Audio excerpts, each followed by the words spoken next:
My favorite part of yesterday at the Margaritaville, in addition to hanging out with all of you people and fans and kind of comparing stories, was sitting at the table for a few minutes with retired detective Larry Martin and talking a little bit about how, television is a medium that really wants to move along. So the timeline, and there is that disclaimer that comes up at the very beginning that certain events may have been changed, not significantly, but just little tweaks to make the show run smoother, the narrative be a little easier to follow, and a little more compelling.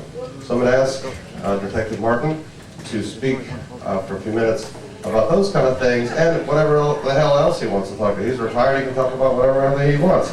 Larry Martin, ladies and gentlemen. Thank you, Jim. Jim and I, like he said, we were talking yesterday over at the Margaritaville and talking about several of the cases that have been turned into episodes. And one in particular we talked about was the Vernon Cave case. Vernon Cave was the individual that had his eyes poked out by the young lady and died as a result of choking to death with his own eyeballs. And in the episode, it showed that he was found at the scene, and shortly thereafter, Joe was able to find the eyeballs in his throat. Well, that's not quite the way it happened. He was actually, nobody knew it at the scene what actually caused his death. We knew we had a dead guy there. We had no idea why he was dead, what killed him until the autopsy. It was during the autopsy that the coroner found the eyeballs stuffed in his throat, and he had choked to death on his own eyeballs. Well, that was interesting, but they, like Jim said, they showed it a little differently on the TV, just for TV purposes.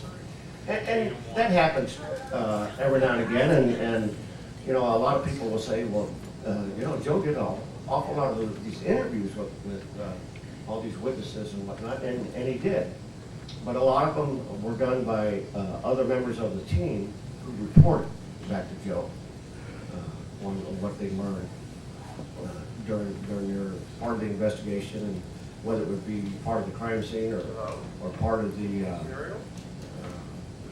witness interviews or victim family interviews and things like that. It's kind of unique the way we work our cases in Colorado Springs. I was with the police department for a short time in an undercover capacity, worked in a career criminal unit, but I was actually employed by the district attorney's office. And in 1994, I returned back to the district attorney's office and was appointed as the chief investigator. But we maintained a unique relationship with Joe and his bunch at the police department.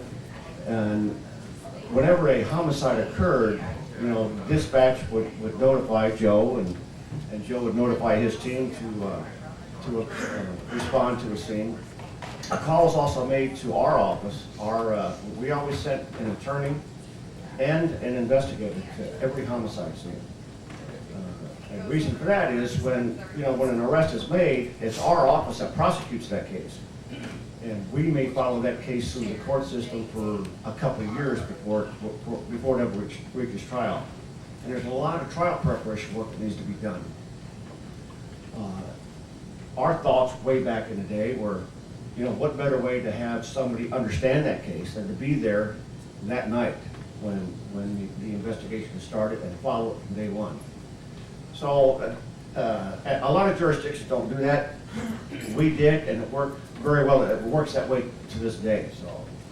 So it's very helpful. And there would be lots of times when Joe or whoever the one call sergeant was would make a call to me and say, I need every man you've got.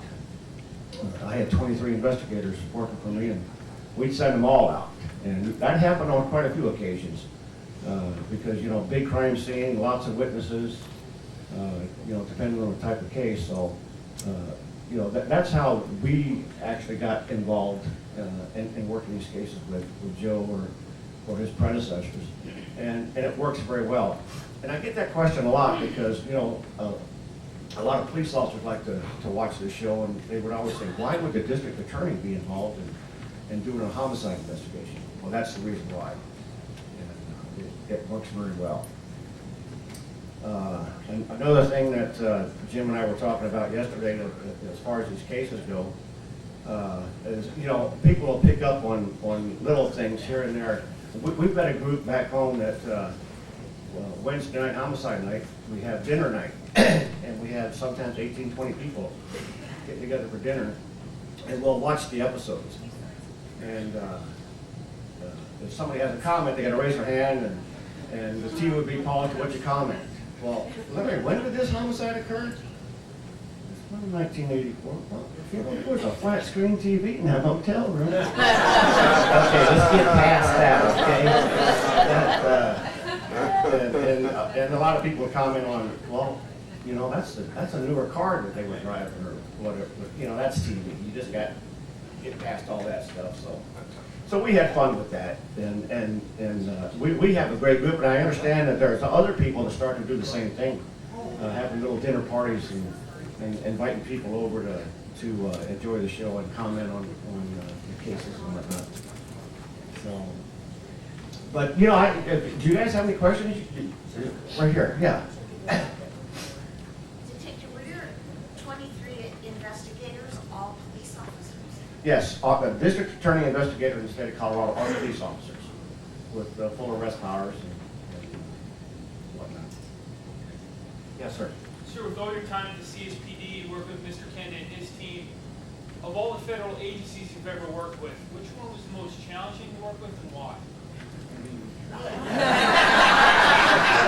Wow, put me on the spot. I'll be honest. And I'm not a federal agent. Well, I'll be honest, the FBI. The FBI could sometimes be hard to work with. It was really tough, sometimes getting their reports on interviews they did, and there wasn't much to them. You know, I could do an interview and dictate my report. It'd be 24, 25 pages long. You get the same report from the FBI agent that was sitting right next to you, and it's a page and a half. But that's the way they're taught to do it. So, and it's not so much the agents themselves, it's the policies that they work with. Yes? Just wondering about your background. Did you come from a law enforcement family, or what was your inspiration? No, I didn't come from a law enforcement family, and I honestly had no idea about becoming a police officer until I got my draft notice. And my sister called me, and I would get my mail at her house, and she said, you know, I think your draft notice is here. I haven't opened it. I said, well, don't open it. And so I was trying to figure out what I was going to do, and I happened to be at a coffee shop, and ran into a state trooper that was sitting there at the counter having coffee, and we got into a conversation. And he said, what are you going to do with your life? I said, well, I know I'm going in the Army. I've got this draft notice sitting at my sister's house. I got to go pick it up and see when they want me to report. And he told me then that his son had just recently joined the Army and had joined the military police corps. And we sat and talked for a couple of hours that morning. And I'm thinking, well, that might be a good thing to do. So that afternoon, I went down to the recruiter and said, I want to join the Army, and I want to be an MP. First question he said is, do you have your draft notice yet? Well, my sister said, I've got something at the house, but I haven't opened it. He says, okay. Because once you get your draft notice, the enlistment process is totally different. But he was able to get around that, did a background on me, and sure enough, I was soon to become a military policeman. So that's how it started. Me and a buddy of mine were going through advanced training in Fort Gordon, Georgia. That's where the MPs are all trained. And every morning at formation, the first sergeant would ask for volunteers for Vietnam. Well, nobody wanted to volunteer. And then finally they started coming up with some incentives, and many of you wherever in the military, you know, when you're going through boot camp or AIT, you don't get any time off. You're right there. Well, they started coming up with, well, if you fall out and volunteer for Vietnam, we'll give you the day off. A&P said, yeah, we'll do that. So, but thank goodness the way the Army works sometimes, they screwed our records up because we was the only two to volunteer out of the company. They processed our 201 files differently, and damn if they didn't lose them. So everybody else graduates from AIT and take off to wherever they're going, and a lot of them ended up going to Vietnam. Most of them ended up going to Vietnam. Well, they had to reconstruct Pete and I's 201 files, and they assigned us to a replacement company for a couple of weeks. So they got that done, and then they called us in and said, we had to rebuild your 201 file, here's your orders. APO San Francisco 29957. Where's that? Korea. Korea? Where's Korea at? So we ended up flying over to Korea and got there, and I told Pete, I said, they lied to us. There's rice paddies out there. We're in Vietnam. Actually, it was Korea. I spent 13 months over there, and I took advantage of every opportunity the Army offered. It wasn't long after I first got there, and because I was pretty much of a rookie and didn't know a lot of the police lingo, the police mannerisms and whatnot, they selected me and another individual to do an undercover stint, work in the black market over there. So I found that fascinating. I love that kind of work, and that continued.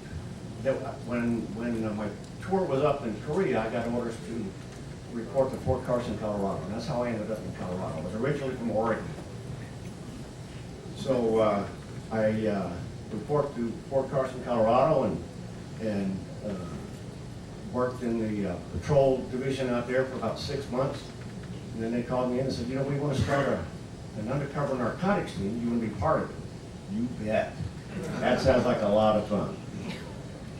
So I did that. We established a narcotics unit over there, which was one of the best things I ever got involved in, because that led me to, when it was time to get out of the Army, I was offered a position with the state.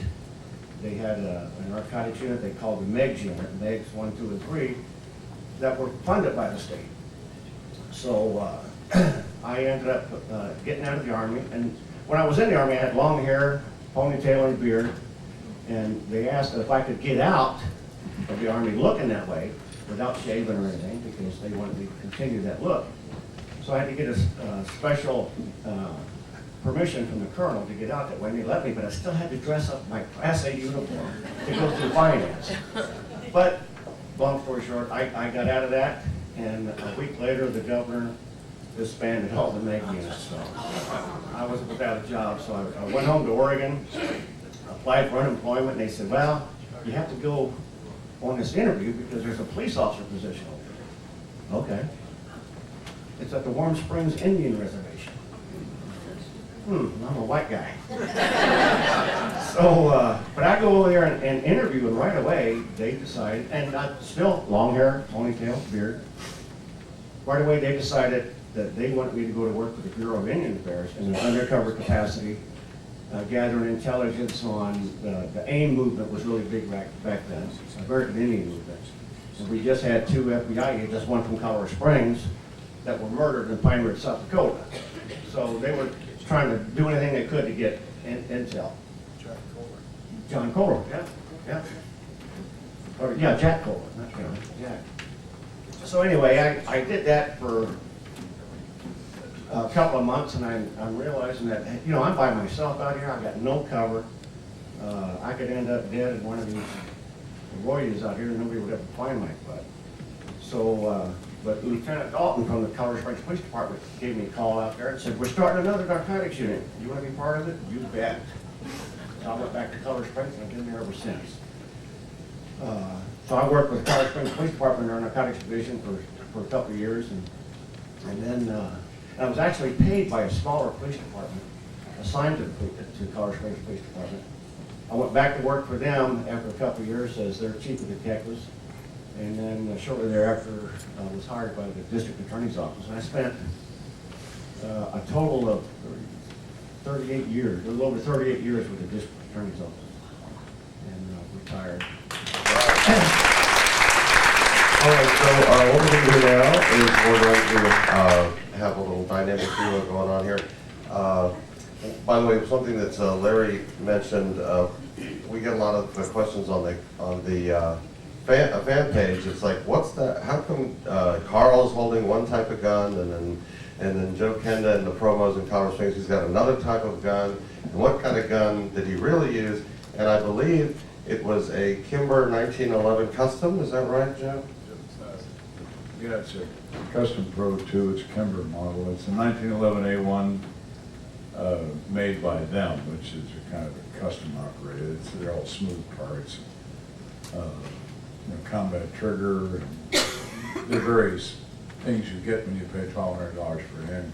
Yeah, and speaking of the $1,200, the budget of the recreation people down in Tennessee, that's like the whole budget for the whole week. So they're not going to go out and buy that gun. So the gun that you see Carl carrying and things like that. And those are, Jim Cameron in the Titanic is a behind-the-scenes thing. He called these people the widget counters. He says, well, on the real Titanic, there was one extra widget that you didn't put there in the film. And he said, those people need to get a life, get a life, focus on the story, the human drama, that kind of thing. A couple of quick announcements. Did I have a picture somewhere of Joe and Kathy? Oh, yeah. Okay, so Kathy, wave to the nice people, Kathy in the back. She's here. Yay! And she bought like about 100 of these pictures, really nice picture of her and Joe, and she can give you that. You can autograph it if you like.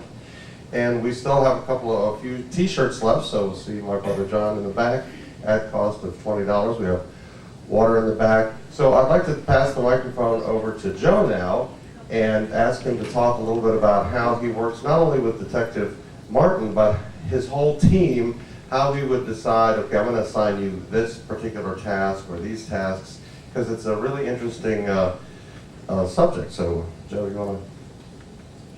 Okay, it's my turn now. I'm going to try to not fall down up here. It's always bad when you fall down. If you want one of those t-shirts, you go buy one from Jim. I'll sign it for you.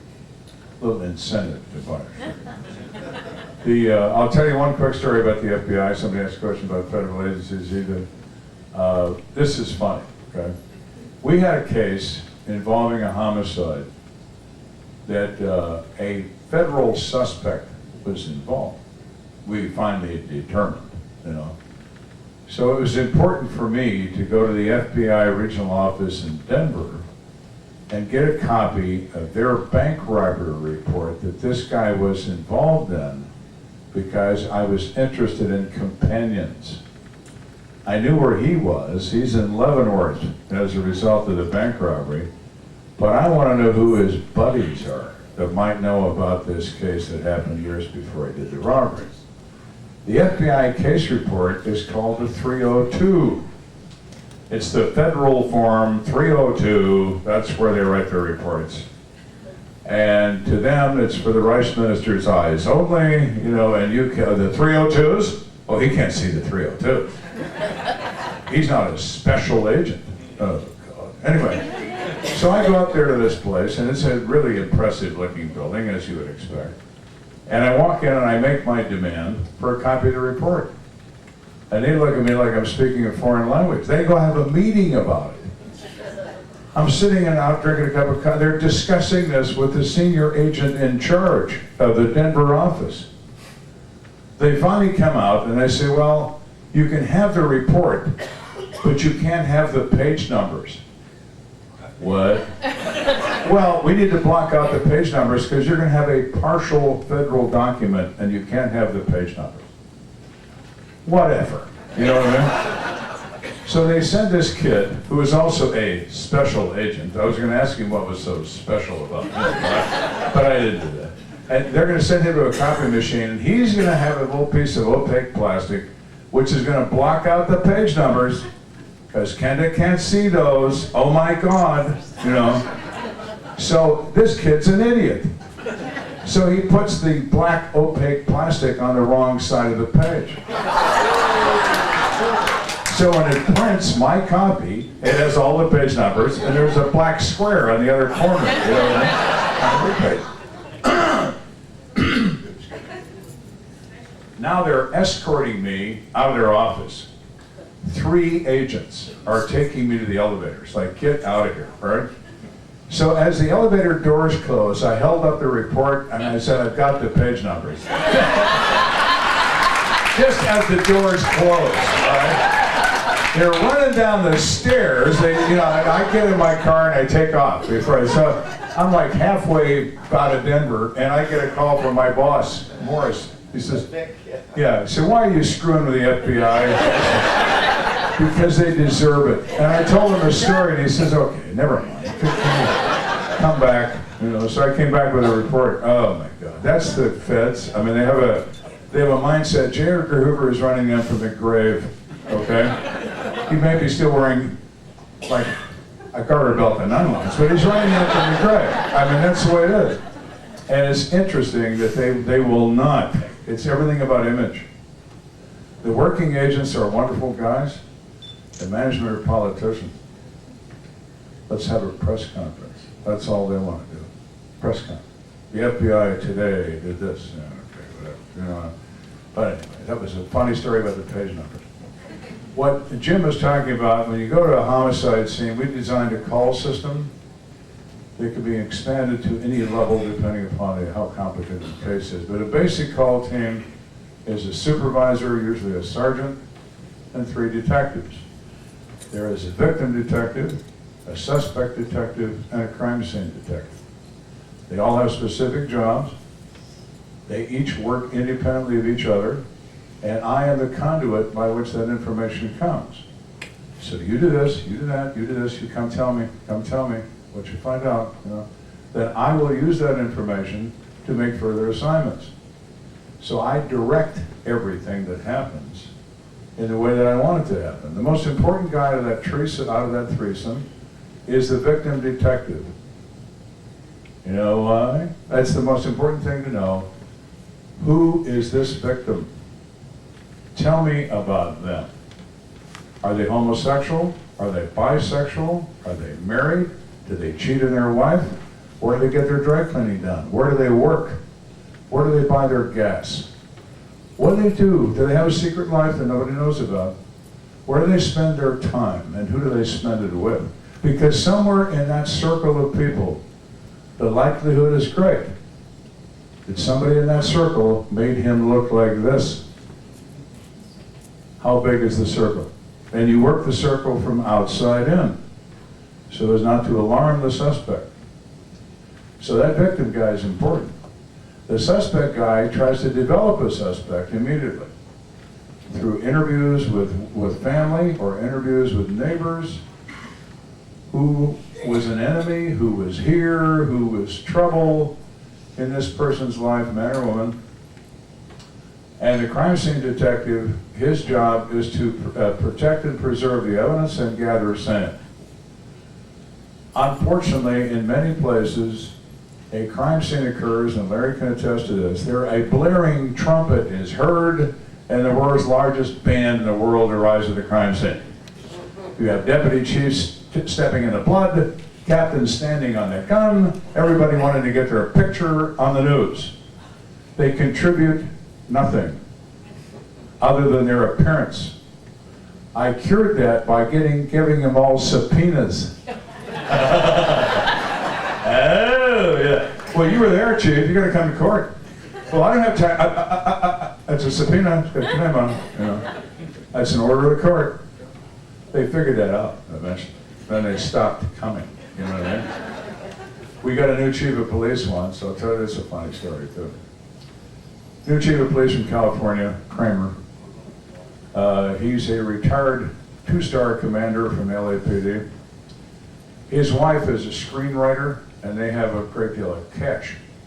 So he buys a house in a multi-million-dollar neighborhood because they can afford it.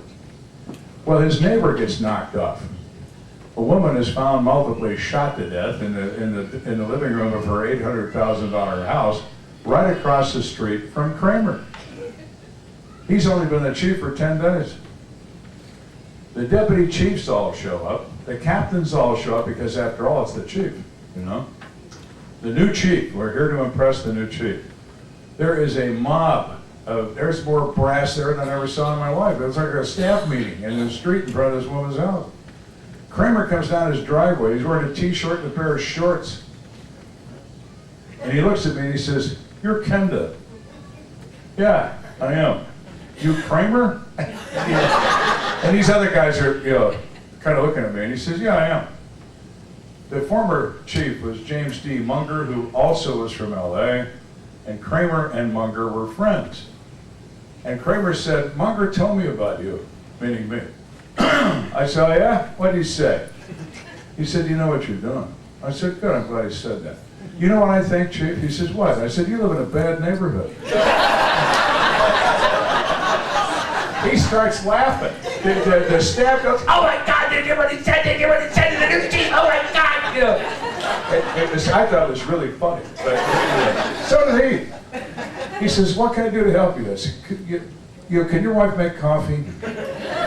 "Yeah." I said, "Have her make some coffee. I'll be back."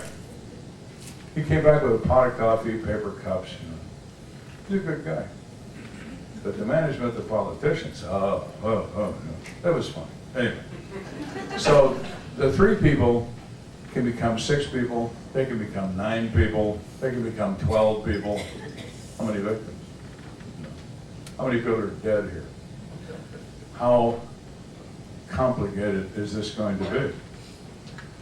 Then Larry shows up with his people and a deputy district attorney to answer legal questions.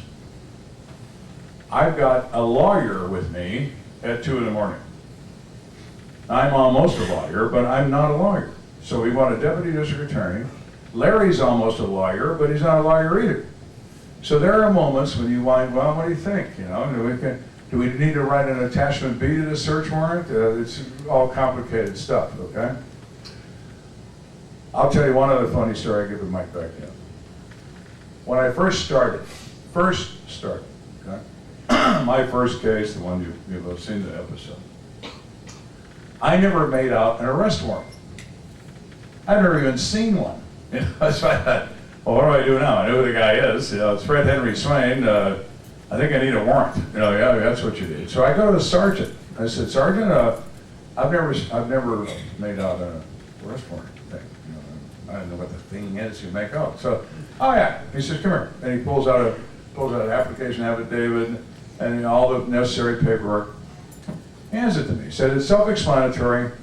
Type or have someone type an affidavit labeled Attachment A as to the reasons why a judge should authorize you to arrest Fred Henry Swain for 2 counts of attempted first-degree murder, aggravated robbery, you know, list of killing Cock Robin, starting the Second World War, whatever charges you're going to give on it. And you write them all on that face sheet, and you sign it, and then you take it to a judge, and you swear it's the truth, and then he signs it, and you go get your guy."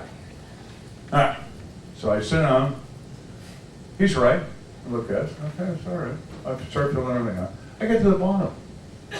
It says, name. Well, that's good. I know my name. You know, so I put that in there. Agency, Colorado Springs Police. That's me. Title. I thought we went to war with George III over titles, among other things, you know? So I'm thinking, is this serious? Or is this pomp and circumstance legal nonsense? Let's find out. So I write capital O, capital S, the number 3, and capital C. OS3C. I did that for 20 years. Nobody ever asked me, you know, what that meant. Judge Cannon, smart guy. I'm in his house. Best judge, one of the best judges I've ever seen. If that guy would sign a warrant, he would stand the test of the Supreme Court. Don knows that. Cannon is a genius when it comes to the law. So I'm in his house, and he's reading this affidavit. 20 years on, he's reading this affidavit. and this is for first-degree murder. And he's very careful when he reads, he turns the page back, he takes notes, you know. He gets all done, he says, okay, stand up and raise your right hand to swear the oath of what you have placed in here is true to the best of your knowledge and belief. He said, wait a minute, wait. I've always wondered about something. I said, what's that, Your Honor? Well, it says here on the bottom, OS3C. What's that mean? I said, well, Your Honor, that's the lowest rank in the Royal Navy. Ordinary seaman, 3rd class. You can hold that rank when you're 15 years old and you still can, all right? He laughed for 20, it's like laughing in church. He laughed for 20 minutes, all right? So then he rats me off. I'm back in the courthouse building, and I'm walking down the hallway where the judge's chambers are, and another judge comes out of his office. And he looks at me and he smirks and he nods and he says, Seaman. I said, you've been talking to Cannon, haven't you?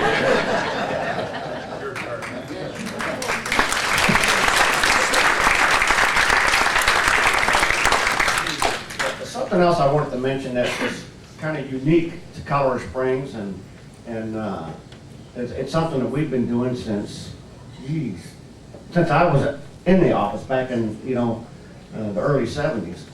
And a lot of agencies didn't do this, but they took our lead and started doing that. But anytime a police officer was involved in a shooting, we were called in. We took that case. We realized early on that there'd be a lot of controversy if a police department, such as Colorado Springs Police Department, investigated their own officer for shooting somebody. So we said, we're going to handle that. And it was unique in the way we did. We would send, if it was one of the ones where I was responsible for it, I would respond to the scene and call, 10, 15 of my guys out. We would hook up with the police department, and I would say, okay, we're gonna do this same thing that Joe was mentioning about the victim detective, the suspect detective, the crime scene detective. We did the same thing. But we allowed their detectives to shadow us. So I would sign a detective at a crime scene, Joe would sign a detective at a crime scene, and they would work basically hand in hand to process that scene. And we did that on every shooting, and never had a question about whether that investigation was handled properly, whether the police department was trying to cover up for one of their own officers who shot somebody. That was never a question because of the way we handled those investigations. And to this day, that still works that way. It's a great way to work. So you want to open up some more questions, Joe? Sure. Anybody out? Yeah, right there. Mr. Kenda, to you, on a scale of 0 being absolutely nothing, 10 being everything, how much input did you have in Carl Marino playing you? 0. I will explain that because we did season 1 in Hollywood at MGM, and they had a different production company, ITV Studios. It's a British company. They're headquartered in London, but they operate worldwide, and ITV does feature films as well as television. And so they have a book. They all have a book. The Screen Actors Guild produces a book that looks like an MLS book for real estate, except it has people in it, men and women, actors, okay? They asked Kathy to send them a picture of me when I was 43 years old. The director took the picture and was paging through the book. Look at the picture, look at the book, look at the picture, look at the book, call him, and pointed at Carl Marino. See if he's available. They called him. That's how. 0 input. The finger of fate. Him. Call him. See if he's available. That's how. And I'll tell you a funny story in conjunction with that. Is we were involved when we filmed the Gilbert Archibald case, a guy that killed 5 people in one night in Colorado Springs, and they actually cast me in that particular episode. So I was anxious to see. I had no word in who they were going to use, and while we're watching the episode, I said, "Really?" Really? This is who they got? They could at least got a good-looking guy. So we just filmed another episode that's going to air January 18th that I have a rather large part in. And they said, well, we need to cast your part. And I said, hey, make sure he's good looking. He wanted Brad Pitt, but Pitt wanted $2 million. And they said, well, no, we can't do that. I thought that too when I saw that the guy they cast as him. I thought, oh God, you know, Larry's not gonna like that. I didn't like it either, and I wasn't even Larry.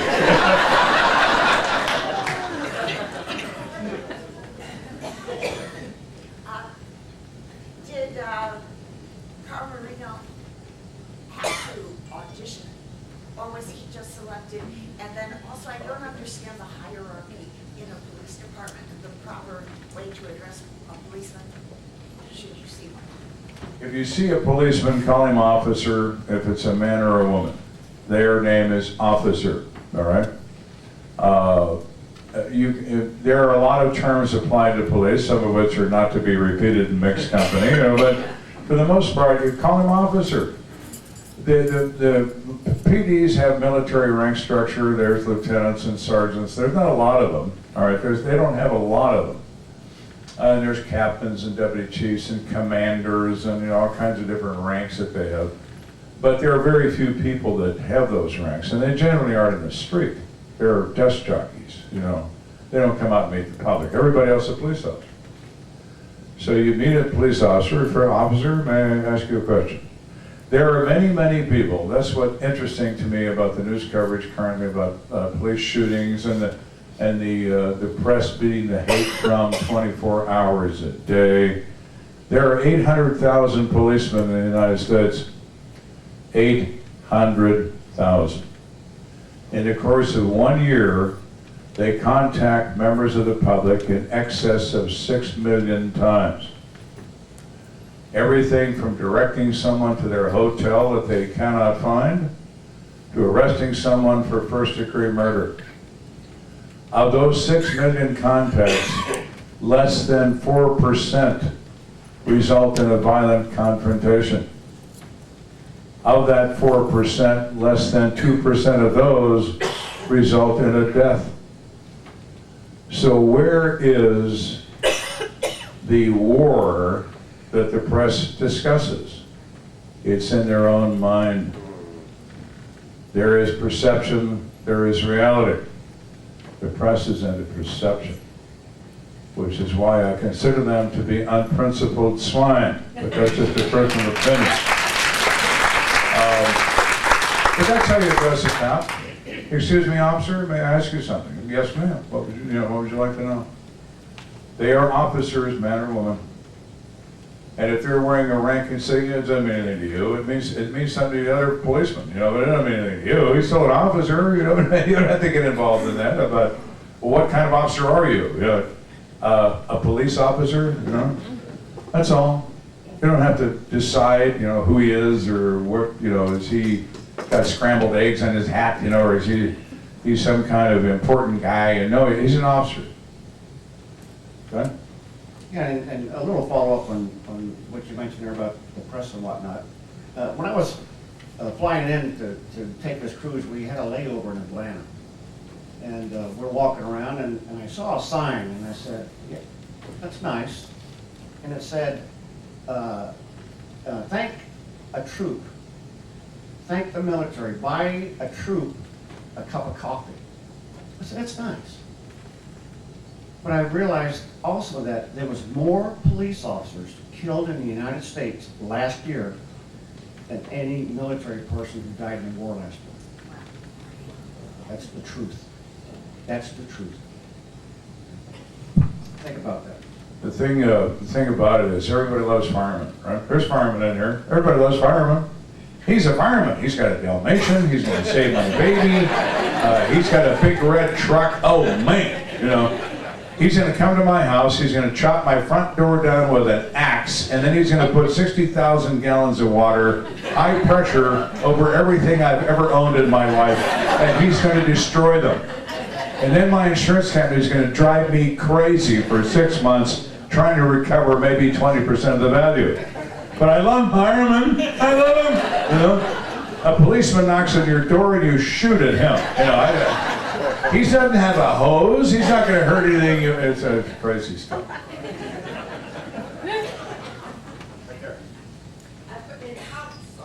In Colorado, when you get a conviction, do they sentence them right away, or? No, they do not. When a jury finds someone guilty of a criminal charge, it doesn't matter what the charge is. You're found guilty of grand theft automobile, you're found guilty of aggravated assault, whatever it is, the jury provides the answer to guilty or not guilty. The judge will apply a sentence. He orders a pre-sentence investigation called a PSIR, police sentencing investigation report, and he reviews that. It might be 3 months before they bring the guy back in. He may be still in custody. And they bring him back into court, and the judge reviews, and he has the guy stand up. He asks for an allocution in Colorado in all criminal courts. Allocution is he's asking the defendant to rise and admit his guilt. So it becomes part of the court record. This is based, and reason for that is appeals. You know, you have the appeal that says, "I wasn't me." You had an allocution when you were sentenced, and you said it was you. You know, so it's just a technicality. But he asked the defendant in his own words to explain that he, in fact, is responsible for the offense, and then the judge takes into account his record, his age, his history, the involvement of the victim, the highly provoking act the victim may have used against this perpetrator, and the judge, as it implies, the judge decides. Are we going to put this guy under a prison, or are we going to tell him he can't buy bullets for a year? You know, I mean, it's really up to the judge to make that decision. And judges are publicly elected. In Colorado, they're publicly elected, but they're ultimately appointed by the government of the state of Colorado. They maintain their judgeship through a process during a balloting. It will say, should Judge so-and-so be retained in office? Yes or no? To my knowledge, there's never been a judge that ever lost one of those deals, you know, so people... They don't campaign. No, they don't campaign. Their name's just on the ballot. So, you know, that's how it works. So you could get somebody just hammered flat, you know, and it's the most one I like the best. This is from years ago, because we don't do this anymore, unfortunately, you know, is they will have the defendants at the sentencing hearing rise, you know, allocute, you know, allocute, do all that. He said, I direct the sheriff of this county to take you to the Colorado State Penitentiary in Canyon City, Colorado, where he will keep you safely confined until such time as the date of so-and-so, at which time you will be put to death by the means of poisonous gas. So is the order of this court. I've seen defendants pass out. I've seen defendants react with nothing, you know, to the death sentence. They don't do that anymore. They do lethal injection, and we haven't executed in Colorado since 1997. 97 is the last execution, so not something commonly done. The world executes everybody all the time. I mean, they do, but we're sophisticated, they say, so we don't. In Indonesia, DUI is a death penalty offense. Drive drunk, boom, all right, you're gone. In China, they send your family a bill for the bullet they used to shoot you with. You gotta pay for the bullet. We're not paying for it. That's your kid or your brother or whatever, you know, we had to kill him, so you have to pay us. The world's a different place than here. Okay, we've had, to follow up your question there, we've had people ask us in Colorado, well, you know, somebody is convicted of first-degree murder, that's an automatic life without parole. Why does the judge, after the verdict comes in, set a sentencing hearing? We already know what the sentence is going to be. And that's mainly to give the family a chance to address the court and to address the defendant. at that time. So that's why a lot of those judges will set a sentence in a case like that. And that is an automatic sentence. Yes. Do you go to the funerals of your victims? Attended parole hearing. Yeah, the question is, do we attend parole hearings? I have. Yes. So is it? Yeah, I just attended a parole hearing not too long ago on a case where Karen Grammer was murdered back in '78, I believe that she was killed. Karen Grammer was the younger sister to Kelsey Grammer, the TV star. She was kidnapped and murdered by a group of individuals in Colorado Springs, and I think it was 5 of them, and they were all arrested and subsequently sentenced to prison. And they got life prison sentences, but, you know, back then, you know, life was like 40 years, 50 years, but they always come up for parole. And one of Joe's ex-detectives, Lou Smith, a lot of people know the name Lou Smith from the John Benet Ramsey case.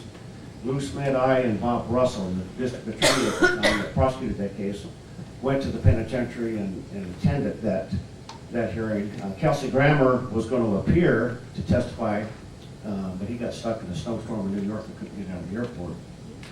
So we had him testify by telephone. And we had a cell phone that we used. So yeah, we'll attend those parole hearings sometimes, and especially on the really bad guys that we don't want to get out. I have a standard line I use at parole hearings. The board is comprised of not people in the Department of Corrections. They are people from the community, people appointed, people whatever.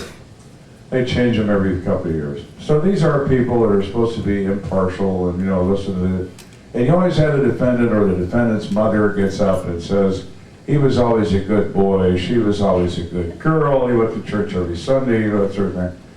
And then it's my turn, right, to speak for the police or whatever, on behalf of the victim. Victim can't speak anymore. You have to speak for them. Now, these are people that are not accustomed to the world that Larry and I live in. These are civilians, as we refer to them as, members of the board. And I look at the board, every time I do it, I say the same thing. I said, I understand, members of the board, we're here today to make a decision about the early release of this individual. Is that correct? Well, absolutely. That's why we're here. Okay. I have a question, only one. I need to know who to direct my question to. Who among you will provide the victim in this case an early release from their grave? Would that be you? Or you? Or maybe it's you. And Silence, okay? We currently have a case going on in Colorado right now. Many of you may be familiar with the episode, the Brian Hood episode. Guy that convinced his girlfriend to murder his wife. Over that season 3, whatever. Brian and his girlfriend, Jennifer Reale, were arrested and charged with first-degree murder. They got their cases severed, which means we had to try them separately. There's a lot of publicity about it, so there was a change of venue granted. Jennifer Reale goes before the court. We try her, easily convict her of first-degree murder. She's sentenced to life without parole. Brian Hood goes on trial. He's just as guilty as the murder because he gave her the gun. He set the whole thing up. We try him for first-degree murder, and the jury comes back with conspiracy to commit first-degree murder. So he doesn't get life without parole. He gets 24 years, and then the first year he's in the penitentiary, he escaped and got caught, got a couple of additional years. But here just a couple of years ago, we had a governor who was an ex-prosecutor who shocked the hell out of all of us. Just before he left office, he said, I don't agree that Jennifer Reale should spend the rest of her life in prison when her co-defendant got a much lesser sentence.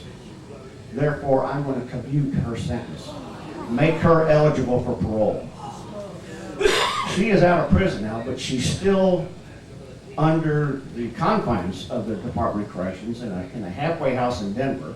She tries every year to get the parole board to give her a full parole. They won't do it. They saw the light. They knew, they too agreed that governor should never have done that. And that's something I disagree with wholeheartedly. I don't think any governor should have the right to overturn somebody's sentence. We got a president right now that's just, he's pardoned so many criminals. It's ridiculous. He's pardoned more criminals than every president combined to date. That should not be allowed to happen, but it does.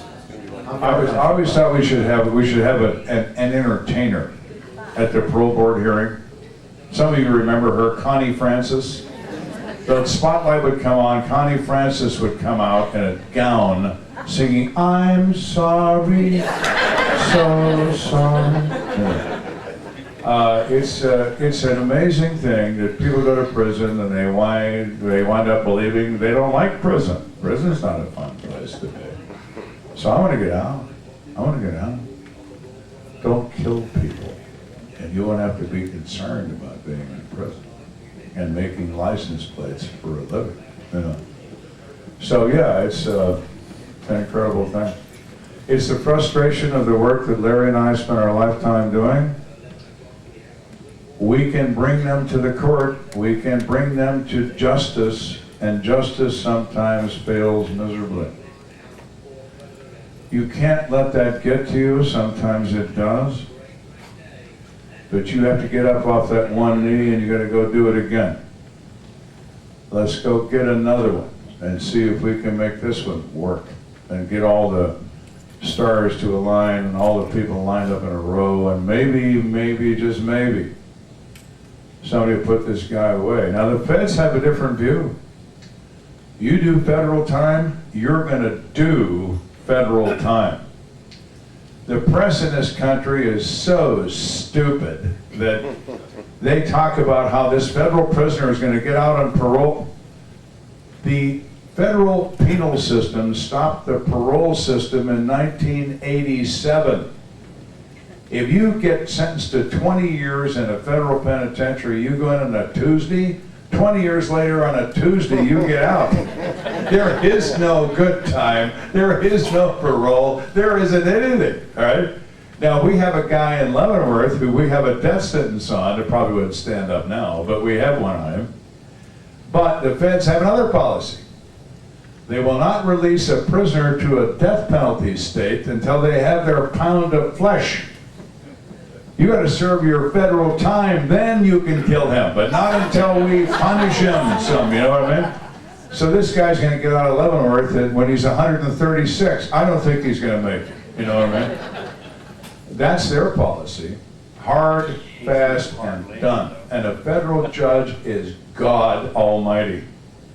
Appointed by life by the President of the United States. When he speaks, you better pay attention. Yeah, and you know, you were saying that sometimes you get a verdict in that you're flabbergasted. You say, what? They found this guy not guilty? We had a solid case with him, James Joseph Perry. Good example. We worked that case hard. We had a good case against him. It was a Thanksgiving jury. They wanted to go home. They come back with a not guilty verdict. It's like being punched in the stomach. But you have to live with that, like Joe said, but you don't get over that. And then there was an episode made of that. That's the one that Joe famously referred to as, what'd you say when he hit the cement? He didn't bounce so good. He didn't bounce so good. And you know, and this is something about our judicial system I think is totally wrong too. James Joseph Perry was living in Colorado Springs, attending the Nazarene Bible College when he killed Teresa Cisneros and her two little babies. We weren't allowed to tell the jury that that same Joseph Perry, who's attending that Nazarene Bible College, was in Colorado on parole for murder out of New York. We couldn't tell them that because that's prejudicial. So anyway, he had done 14 years in the penitentiary in New York, and he was a discipline problem, and they hated him, you know, because he caused all these problems in the joint. He announces to the warden he's been accepted as a Bible student in Colorado.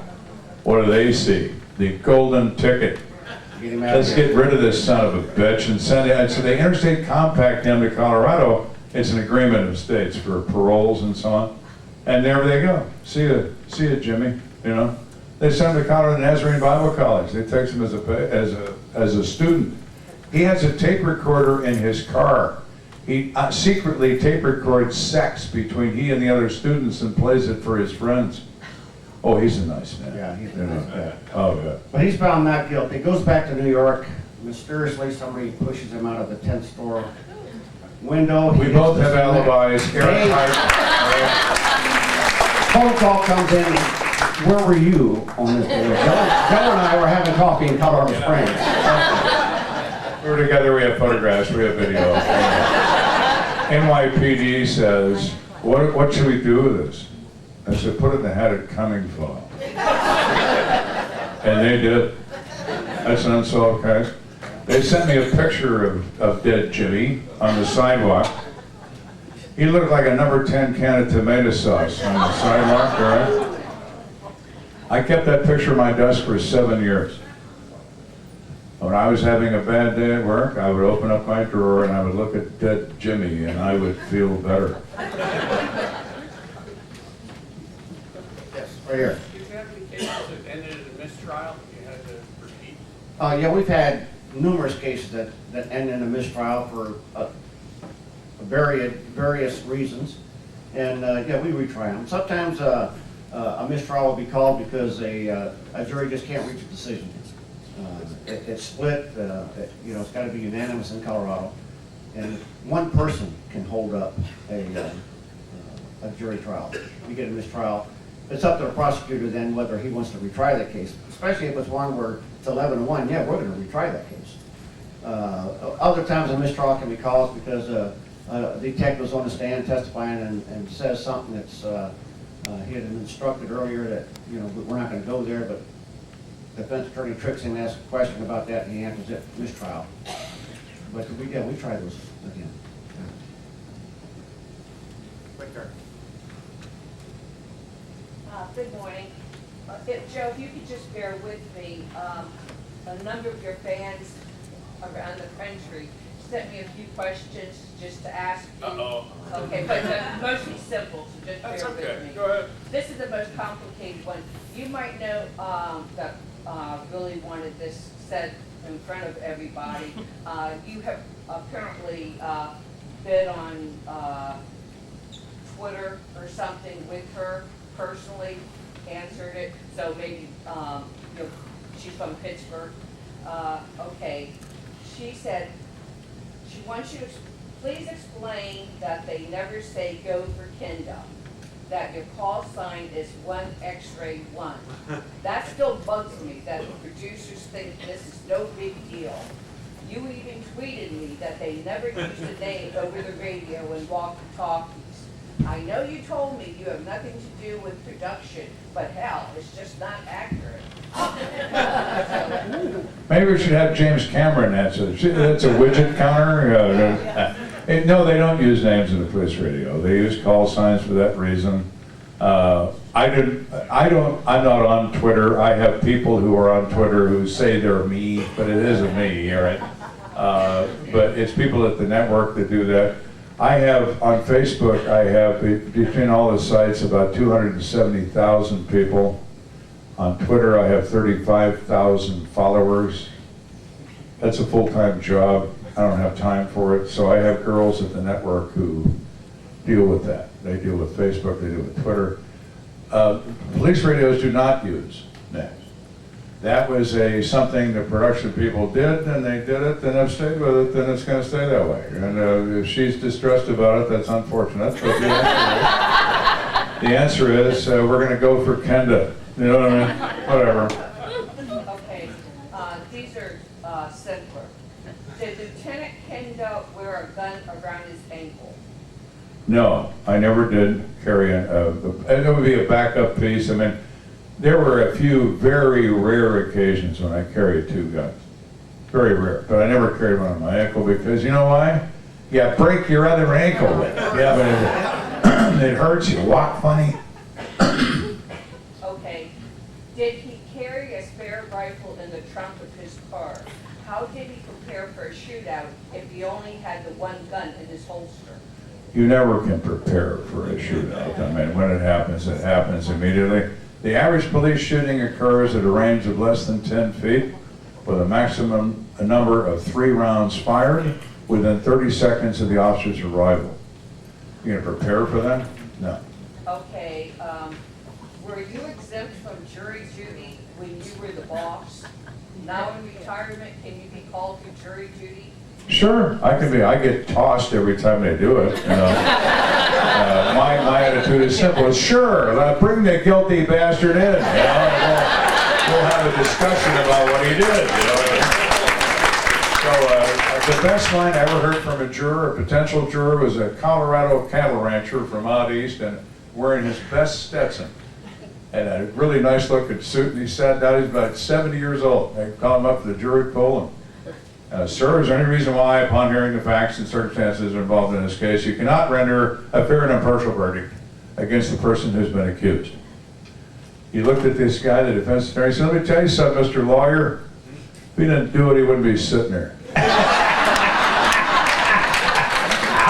You know, he was gone. The best answer, you know, he was gone. So, yeah, no, I've been thrown out of a lot of jury. I have to go to jury thing. I sit in a room with 800 other people, you know, when I was working, I'd get jury duty. They're the judge in the building who would even let me in the courtroom. Okay, this is a more personal question. Did you ever interrogate a date coming to pick up your daughter? Did you do background checks? Probably no. The meanest thing I ever did to my daughter, though, I'll tell you this funny. My daughter is 15 years old. She says, Dad, when can I take? I said, when you're 16. And when you're 28, I'll stop going with you. And she's like, oh my God. Yeah. So she has this kid, she's 16, and this kid is 16, and he borrows his mother's car, which is about the size of this room. I don't know what it was, it's some giant sedan. And I'm in the bedroom of our house, and I see this car pulling a driveway. It's not like anybody's driving it. This little bitty kid, you know, behind the wheel, and he pulls in. He's wearing a shirt and tie, and he doesn't have it tied right. And he's looking in the rearview mirror, and he's kind of fixing it, you know, everything.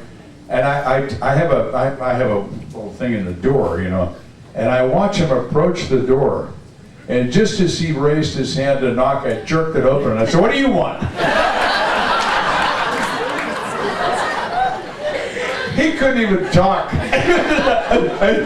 You know, I was home for lunch. I carried a gun.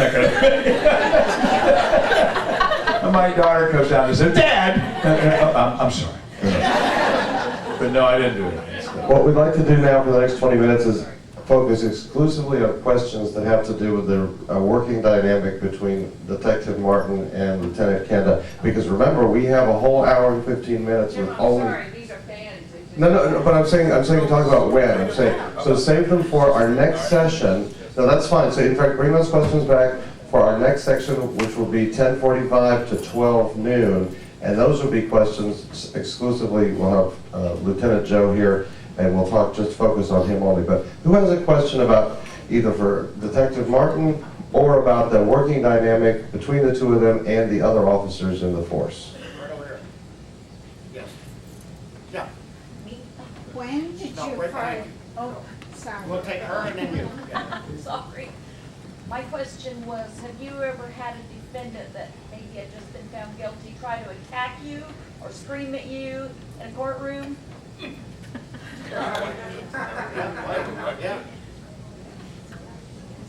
White. That guy named White.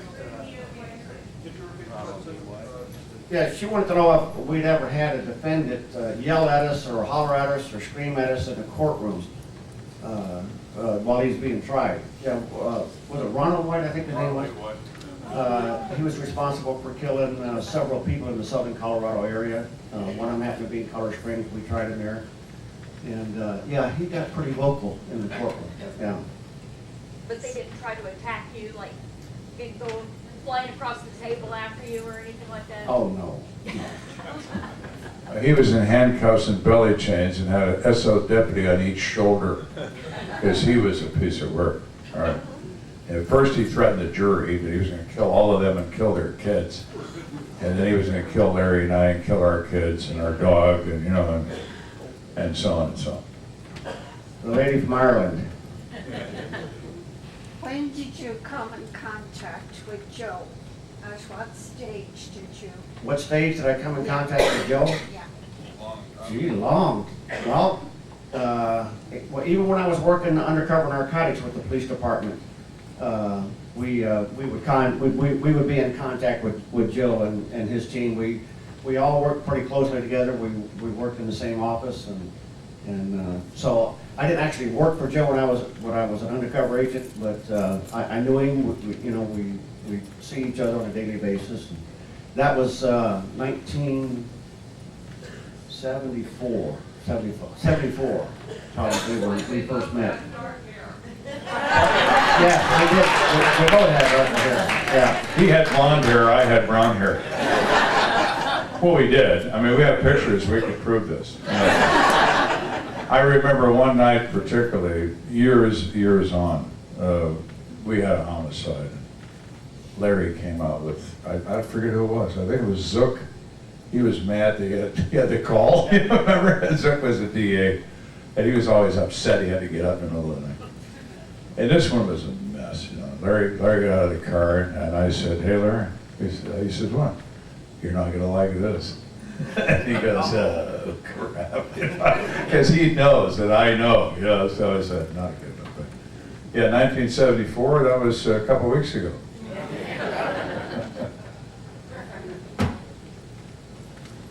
Or for Larry, right here. Is the relationship unique between your two departments, unique for Colorado or Colorado Springs that you work so closely together, or do other? No, it was unique to Colorado Springs, and I also belonged, I belonged to an organization, the Colorado District Attorneys Investigators Association, and they would invite me to speak at a lot of their functions about how and why it was so successful, the way we worked so closely with our police departments, because a lot of them didn't. And really, yeah, they actually fought with each other. And so they were always interested in finding out how it worked, why it worked, and would it be possible for them to put something together. And I'll tell you, after I retired, I got hired as a consultant to the 2nd Judicial, or the 4th Judicial District is what we worked in. The 2nd Judicial District up in Denver, then over in Thornton and whatnot. I was actually hired to go up there as a consultant to revamp their investigation division to mirror what we had at Colorado Springs. They wanted it to work the same way, so that's it. That's it. What's the most distressing case y'all work together? What was worth it? The most distressing case we worked together, what are several? Yeah. There was very few cases that we worked that went unsolved. Very few. One in particular, and even though it went unsolved doesn't mean that we don't know who did it. We just can't get them to arrest. The first one that comes to my mind, Joe, is Cassandra Rundle and her 2 children. Brutal. The newspaper refers it to the St. Valentine's Day Massacre because their bodies were found on Valentine's Day, 1984. Cassandra was brutally raped and murdered, and a 10-year-old daughter and 12-year-old son brutally murdered. We haven't solved that case yet. Yes? You were undercover. Can you explain the details on changing identity? Did you wear a wire? What all was involved in being an undercover agent? It depended on the particular case I was working. Mainly when I was buying drugs, heroin, cocaine, stuff like that. Were you ever asked to participate and you could not? Yeah, I was. And some guys would test you. You know, I think you might be a cop. Hit this joint or I'm not going to sell it to you. Screw you, I'm not buying from you anyway, I'd leave.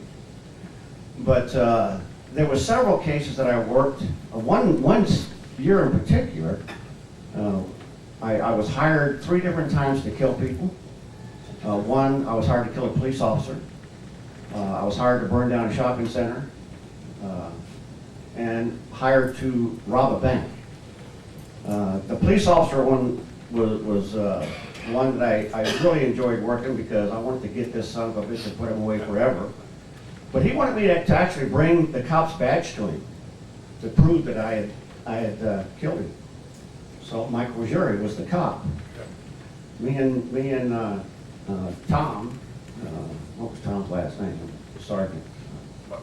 No, the negotiator on the Archibald case. Oh, But yeah, so after I met this guy a couple times undercover, I got Tom, I said, let's go take this son of a bitch down.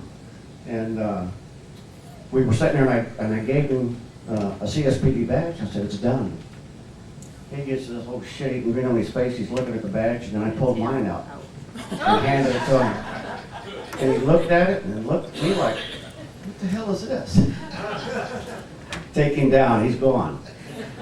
So that was a good one. The bank robbery I did, these bunch of kids, they were just teenagers, had already robbed 2 banks.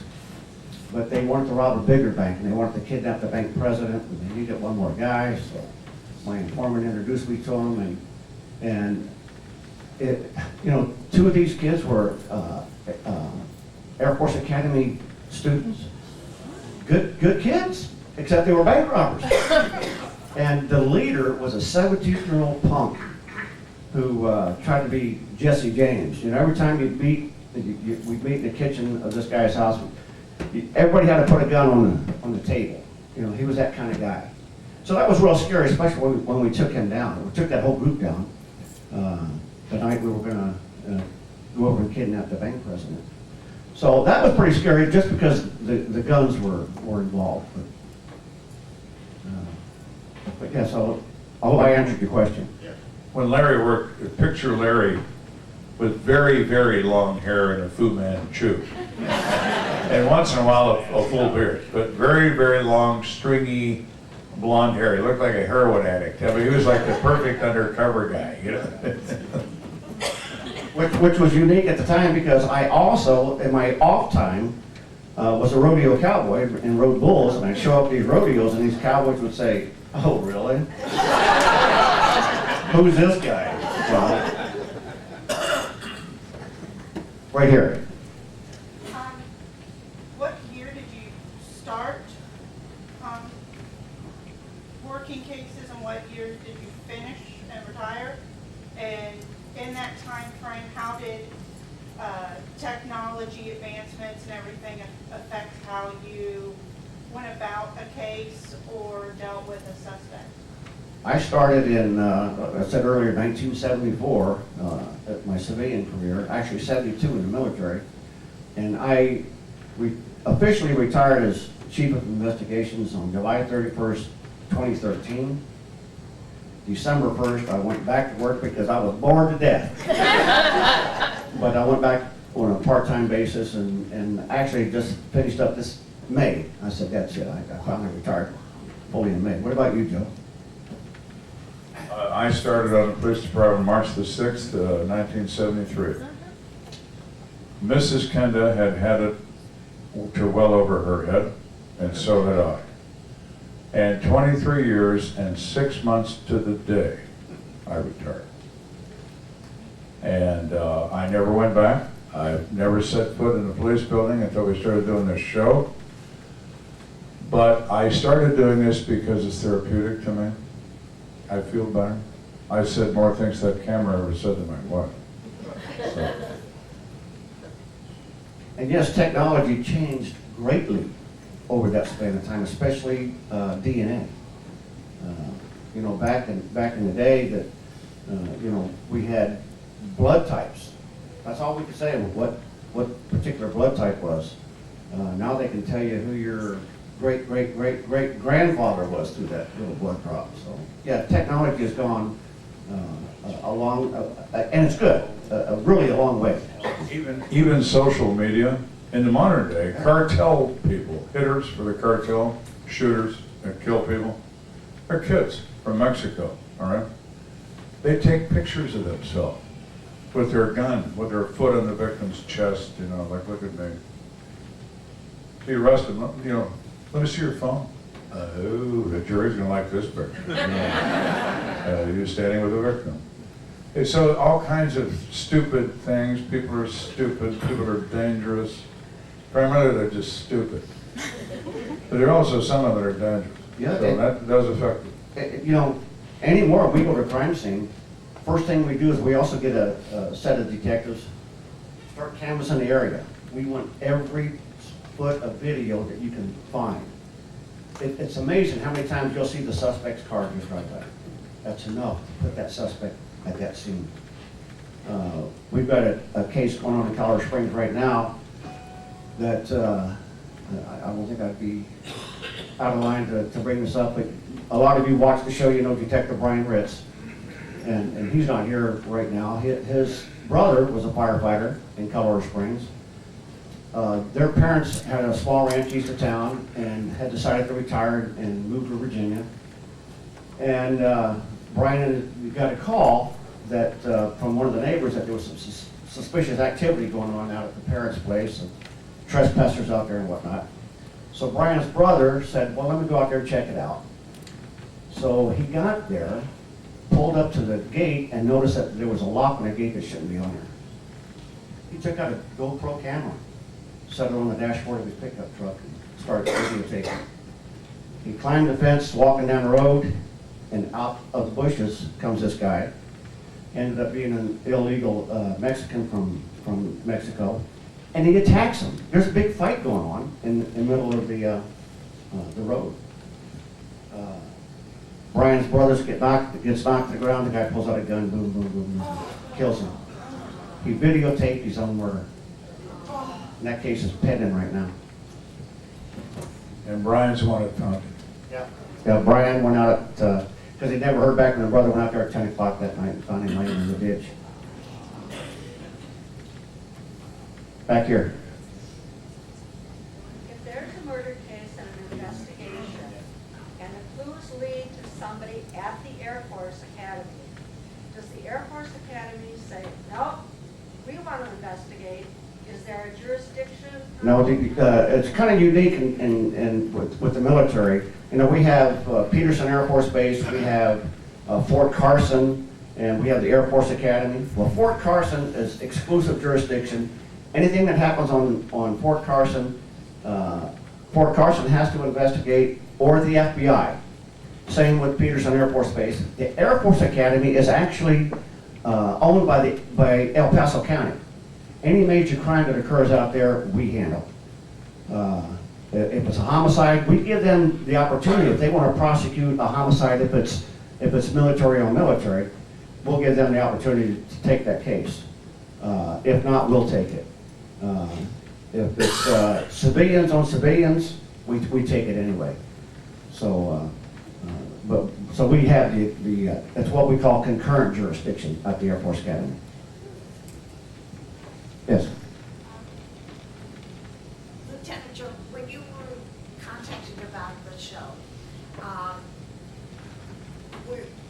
did, like, Martin and the others become part of the case? This is a funny story. It is a funny I get story. this letter from this guy that says he's going to put me on television. So my wife was sitting across the table, and she said, "What's that?" It's a letter from some guy says you're going to put me on TV, like that's going to happen. You should call him. No, I'm not calling him. You should, nope. This goes on for 3 days. Finally, she smacks me. Boy, how's it going? You've been working out? You know, I don't call him. So I meet the guy. I like the guy. I think maybe the idea is going to work. So I go see Larry in his office.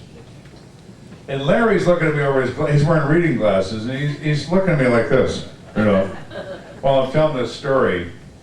And Larry thinks this is just absolutely insane, that nothing, and he thinks I maybe have lost it, you know what I mean? And I know the look. It's like trying to explain something to your dad, and you're getting the dad look, you know? I'm getting the dad look from Larry, like, oh, you're going to be on television, really? You know, and so on and so forth. And then when he gets involved in it, I get involved in it.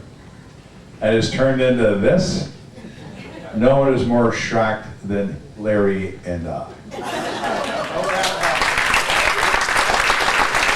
That's a true story. Yeah. Yes. I have a question about the shift work, because you think that the district attorney's office would be a 9-to-5er, where you're on call, so many nights a week, or? how No, in my office, I had 23 investigators, and I had them broken down into call-out teams, 3 teams, so every third week, you were on call for anything that may come up, whether it be a homicide or anything else that we needed somebody to work after on. And my guys worked a lot of overtime. Yes, right here. Have you two ever disagreed on a case that you were working together? Pretty much every day, I think. Well, sometimes it was twice a day, and there'd be a lot of obscenities involved, usually when it was that way, but never came to blows. Nobody ever pulled a gun, but oh yeah, we all thought about it, Sure, of course you do. Yeah, you're working a case and you've got an idea and Joe's got an idea, but we never argued about anything. We'd work it out, Bottom line, let's get it done. Yeah, the bottom line is prosecution. Right? So how we get there, who cares? And a lot of times the police department, the detectives would say, we don't need a warrant. Well, yeah, we're gonna get a warrant. We might not need the warrant, but if we have it, we answered a lot of appellate issues further down Yeah, the if you road. have a Let's warrant, get the there's never warrant. any question. Don't ever look someplace to see if you need a warrant. Oh my, you know what I mean? You just do things by the book and you have no issues. You do it by the book and you get a reputation for it, and defense attorneys won't even question it. That's Because right. they know you. Yeah. They know Larry. They'll go past that, just go right past it, because they know better. And anymore, you show up at a crime scene, you get called out at 2 o'clock in the morning. As soon as you get there, you're being briefed, and already the first thing they tell you, Derek Graham's back getting a warrant. We don't even have to tell them anymore to go get a warrant. They're typing up a warrant right now to take to the judge. We've already called the judge, he's on standby. Yeah, of course.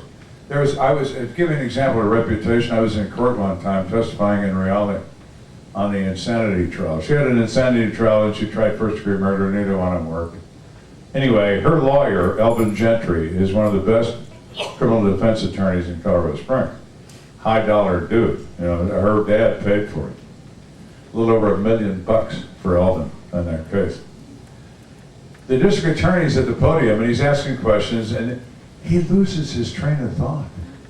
And you can see it in his face at Harvard.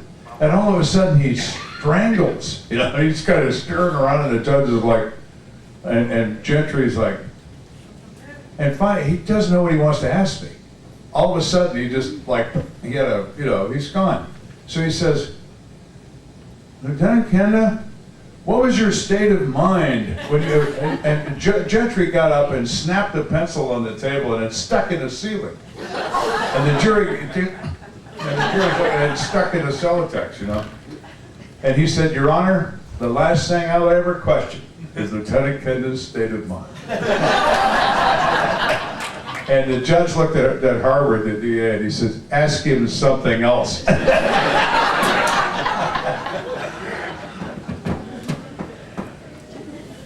Back there. For the size of Colorado Springs in the area, what do you think the crime rate is? Is it like average? Yeah, it's very average, and I get that question a lot. Boy, you guys have a lot of homicides. No, the show spans, 20 years. We have an average homicide rate. We average anywhere from 12 to 30 homicides a year. That's pretty average for a city our size. You put so many people in a place and so many of them get killed. That's just how it is. And so it's, yes, sir. Yeah, notice you guys are outstanding. What you do in Chicago can't get their act together. Well, they need to hire me and Joe as consultants. They pay us a lot of money. We'll straighten it out. Got a question right here. So I have this for Joe.